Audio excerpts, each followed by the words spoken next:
മിശിഹായിൽ അനുഗ്രഹീതരായവരെ, ദിവ്യകാരുണ്യേശോ ഈ ദിവസം നിങ്ങളെല്ലാവരെയും സഹായിക്കുകയും സംരക്ഷിക്കുകയും പരിപാലിക്കുകയും ചെയ്യട്ടെ എന്ന് പ്രത്യേകമായിട്ട് പ്രാർത്ഥിക്കുകയാണ്.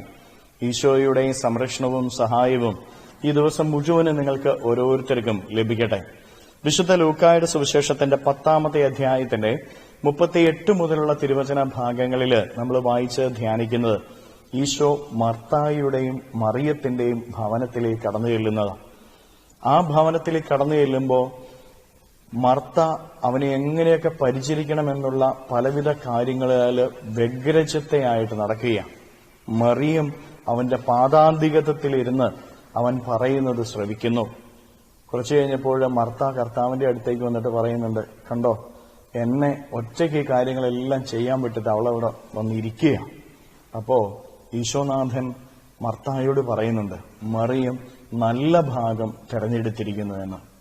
പ്രിയപ്പെട്ടവരെ, മറിയം ചെയ്തത് കർത്താവിന്റെ അരികിലിരുന്ന് അവന്റെ വായിൽ നിന്ന് പുറപ്പെട്ട ഓരോ വാക്കും വചനവും ശ്രദ്ധിക്കുകയായിരുന്നു. അതാണ് നല്ല ഭാഗം മറിയം തെരഞ്ഞെടുത്തിരിക്കുന്നു എന്ന് ഈശോനാഥൻ പറഞ്ഞത്. വചനം നല്ല ഭാഗമാണ്. വചനം ശ്രവിക്കുക, വചനം ഗ്രഹിക്കുക, വചനം വായിക്കുക, വചനം പ്രാർത്ഥിക്കുക, അത് ഏറ്റവും നല്ല കാര്യമാണ്. കാരണം വചനത്തിന് ശക്തിയുണ്ട്.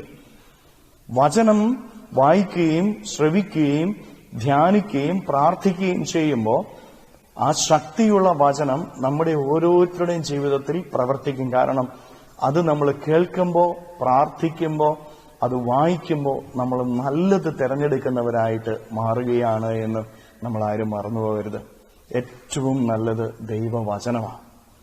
ദൈവത്തിന്റെ വാക്കുകൾ വചനത്തിലൂടെ നമ്മുടെ ഓരോരുത്തരുടെയും ജീവിതത്തിലേക്ക് കടന്നു വരികയാണ്. അത് വായിക്കുകയും ശ്രദ്ധിക്കുകയും ചെയ്യുന്നതാണ് ഏറ്റവും നല്ല കാര്യം. നമ്മുടെ അധ്വാന മേഖലകളിൽ, നമ്മുടെ ജീവിതത്തിൽ ഭരമേൽപ്പിക്കപ്പെട്ടിരിക്കുന്ന ഉത്തരവാദിത്വങ്ങളുടെ മേഖലകളിൽ നമ്മൾ പുറകോട്ട് പോകരുത്.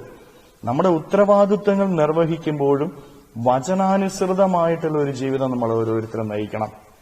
ദൈവം പറഞ്ഞിരിക്കുന്ന കാര്യങ്ങൾ മാത്രമേ നമ്മുടെ ജീവിതത്തിൽ നമ്മൾ ചെയ്യാവൂ. അത് ദൈവവചനത്തിലൂടെ അവിടെ നിന്ന് പറഞ്ഞിരിക്കുന്ന കാര്യങ്ങൾ.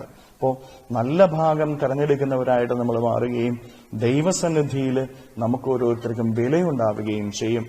നമ്മൾ ചെയ്യുന്നതൊക്കെ കർത്താവ് വചനത്തിലൂടെ പറഞ്ഞു തന്നിരിക്കുന്നതാണോ എന്ന് നമ്മൾ പരിശോധിച്ച് നോക്കണം. വചനത്തിലൂടെ ഈശോ പറഞ്ഞു തന്നിരിക്കുന്ന കാര്യങ്ങൾ മാത്രം നമ്മൾ ചെയ്താൽ മതി.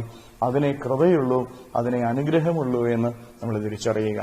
കരങ്ങളെ യാചനയോടെ പിടിച്ച നമ്മുടെ ജീവിതത്തെയും, ജീവിതത്തിന്റെ ഓരോ കാര്യങ്ങളെയും, നമ്മുടെ അധ്വാനങ്ങളെയും, ഇന്നത്തെ നമ്മുടെ വഴികളെയും ഈശോയ്ക്ക് കൊടുത്തുകൊണ്ട് നമുക്ക് സ്തുതിക്കാം. ഹല്ലേലൂയ. ഈശോയെ നന്ദി. Hallelujah, hallelujah, hallelujah, hallelujah, hallelujah. കർത്താവായ ഈശോയെ മക്കളെ ഓരോരുത്തരെയും സമർപ്പിക്കുന്നു. ഇവരെ ഓരോരുത്തരെയും അനുഗ്രഹിക്കുകയും ആശീർവദിക്കുകയും ചെയ്യണമേ. ഇവരുടെ ജീവിതങ്ങളിലേക്ക്, ഇവരുടെ അധ്വാനങ്ങളിലേക്ക്, ജീവിത വഴികളിലേക്ക് അങ്ങ് ഇറങ്ങിച്ചെന്ന് ഇവരെ ഓരോരുത്തരെയും സംരക്ഷിക്കുകയും സഹായിക്കുകയും അനുഗ്രഹിക്കുകയും ചെയ്യണമേ.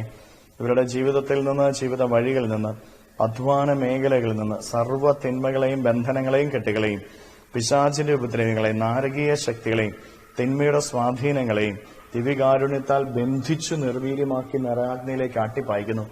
എല്ലാ കെട്ടുകളും ഇവരുടെ ജീവിതത്തിൽ നിന്ന് അഴിയട്ടെ എന്ന് കേൾപ്പിക്കുന്നു. എല്ലാ തിന്മകളും വിട്ടുമാറട്ടെ എന്ന് കേൾപ്പിക്കുന്നു. Hallelujah, hallelujah, hallelujah, hallelujah, hallelujah, hallelujah. നിത്യം പിതാവും പുത്രനും പരിശുദ്ധാത്മാവുമായി സർവേശ്വര എന്നേക്കും. ആമേൻ.